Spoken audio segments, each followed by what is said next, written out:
जो नी चपड़ल आपो कपाव में घ्यो अगिल जन्म में वो बनल जू। तुम सब लोग घ्यू संक्रांति बहुत बहुत हार्दिक शुभकामनाएं से बहुत बहुत बधाई से यो से घ्यो अपन कपाव में खूब घ्यू चपड़ो इससे खूब बुद्धि आल खूब कुशाग्र बुद्धि हो तुम्हें क्यों घुंगू चपड़ो है मत चपड़ो मेरू देखो बिल्कुल ऐसा बना दिया बिल्कुल तरबर बना दिया है बिल्कुल भिडन बना दिया घ्यू अपन कपाव और देख लिया गन्नी वन्नी लगा ला ना आज अपने कपाव में घ्यू भैया अखिल जन्म में फिर गनेल बनला म्यू झन का तो मुल बता ना कबे मेल बता हेलो आइला आइला चपोड़े आइला बहुत टाइम से यूं चपोड़ा आप बिल्कुल तरबर करो अपन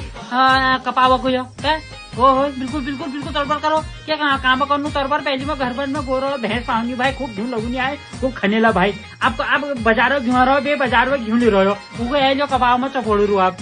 झूला बिल्कुल लिमिटर चपोड़ रहा पहले तो खूब खनेला भाई खूब कपामला बिल्कुल चपोड़ेला बिल्कुल तरबन बनूनी भाई तरबर खुद बनूनी भाई और जो है ना